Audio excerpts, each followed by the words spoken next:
सिर्फ एक अकेली मेहनत है बेटा जो कामयाब बना सकती है। इस चीज़ को अपने पल्ले गांठ बांध लो, दिमाग में बैठा लो। अगर मेहनत नहीं करोगे तो कामयाब नहीं होगे। पहली चीज़ एक्सेप्ट करो कि हम जिस परिवार में पैदा हुए हैं उस परिवार में इतने रुपए बिल्कुल नहीं है कि हम बैठ के खा लें।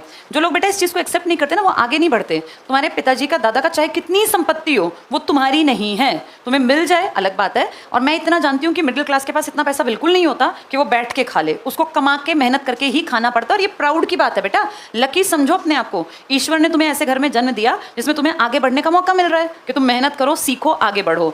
मेहनत कामयाब बना देगी, लेकिन एक चीज़ और भी है, मेहनत की दिशा ठीक रखना। गधा भी मेहनत ही करता है। एक मजदूर, तुम्हें इस कमरे में बैठे हुए ना कोई दिक्कत नहीं है बेटा। एक मजदूर सुबह से जो 8 बजे से कहीं लेबर चौक पे खड़ा कोई ले गया होगा, काम करवा रहा होगा ना, बहुत मेहनत कर रहा है, लेकिन उसकी डायरेक्शन ठीक नहीं है। ये डायरेक्शन क्या है? हम मेहनत किस दिशा में कर रहे हैं भाई? पढ़ाई लिखाई की दिशा में, बिगड़ने की दिशा में भी कुछ लोग मेहनत कर रहे हैं, कुछ लोग वैसा काम कर रहे हैं।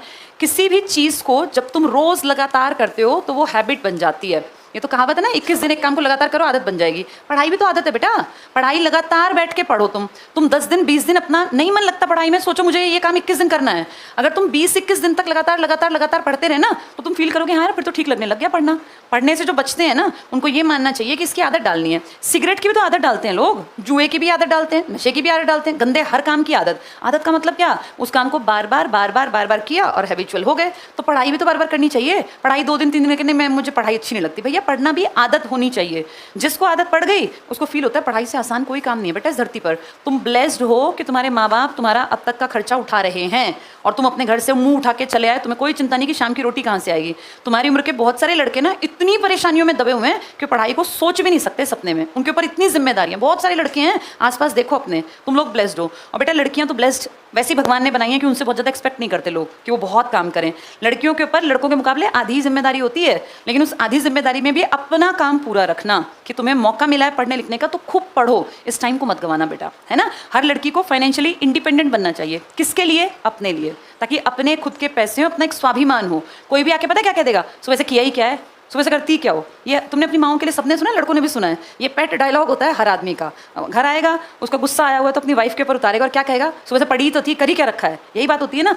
कितना ही काम कर लो बेटा, कितना ही, लेकिन उसकी वैल्यू जीरो है। जब आप पैसे कमाओगे ना बेटा तो वैल्यू है। और बेटा लड़कों के पास तो कोई ऑप्शन ही नहीं है। इनके पास तो सेकंड ऑप्शन है कि इनकी शादी हो जाएगी तो हस्बैंड खुद कमा के खिलाएगा। है वो गलत, मैं उसके बिल्कुल भी फेवर में नहीं हूँ। मेरा ये मानना है कि हस्बैंड वाइफ दोनों के ऊपर काम की जिम्मेदारी होनी चाहिए। अकेले हस्बैंड ही क्यों कमाए, वही क्यों खप्पे मरे।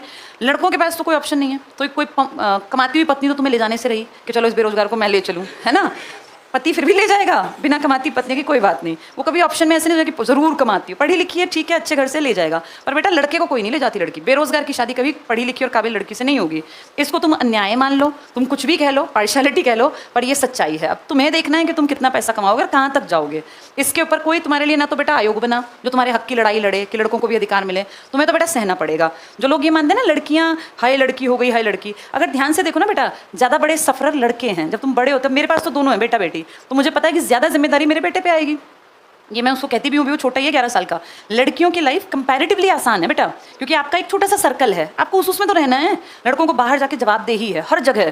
कहीं भी कुछ भी दिक्कत है तो लड़के के सिर पे आएगी, लड़की के सिर पे दिक्कत नहीं आती। लड़की को तो उस घर तक, तुम्हारी माँ के सिर पे कितनी दिक्कत है। उनका एक छोटा सा सर्कल है 5-10 लोगों का, उसमें ही हंस ली, बैठ ली, रोली धोली, जो कर लिया। लेकिन लड़कों की जवाबदेही बाहर है, समाज में है। क्वेश्चन मार्क समाज लगाता है बेटा, लड़कियों पर कोई क्वेश्चन मार्क थोड़ी ना है। फेल हो गई तो भी घर में बैठी रहेगी 4 दिन, कौन आएगा, कोई यार दोस्त तो है नहीं बाहर। लड़का फेल हो गया तो भी घर से बाहर निकलना पड़ेगा, हर टाइम घर में बैठेगा तो बाप की 4 गालियाँ देगा। इसलिए लड़कों को ज़्यादा जिम्मेदार होना पड़ता है। पर पता है दिक्कत क्या है, लड़कों की मोटी अकल में बात लेट आती है बेटा। ज़्यादा बड़ी जिम्मेदारी है तुम लोगों के ऊपर, माँ बाप की भी जिम्मेदारी, तुम्हारी अपनी भी, बीवी बच्चों की भी। लड़कियों की जिम्मेदारी उस मुकाबले छोटी सी है।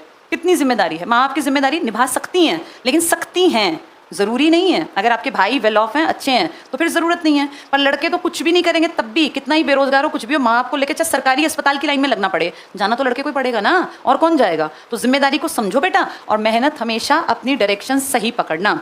बहुत सारे रास्ते खुलते हैं 12वीं के बाद, बिगड़ने के तो अथाह चांसेस हैं इंडिया में। ये तुम्हारे ऊपर है कि तुम बिगड़ोगे या सुधर जाओगे। अपनी लाइफ को अच्छी बनाओ। ये टारगेट करो कि 2024 के इन 8 महीनों में हम बहुत मेहनत करेंगे और 2025 तक हम गवर्नमेंट जॉब तक पहुंच जाएंगे। हमारी जेब में हमारी कमाई आती होगी। अगले साल के दिवाली का जो त्यौहार हो ना, वो तुम्हारी अपनी कमाई से हो। इतनी मेहनत कर लो, उसमें तुम्हें यूँ रुपए ना मांगने पड़े। अभी तुम रुपए मांगोगे अपने माँ बाप से, कभी किराए के, कभी कपड़ों के, कभी जूतों के, कभी किताबों के, लेकिन ये सिर्फ 1-1.5 साल तक हो बेटा। इसको पंचवर्षीय योजना में मत ले जाना कि 10 साल बैठे पैसे ही मांगे जा रहे हैं। ये भी थोड़ा सोचना पड़ता है, टाइम है, अपनी सोचोगे फिर कब सोचोगे। ठीक।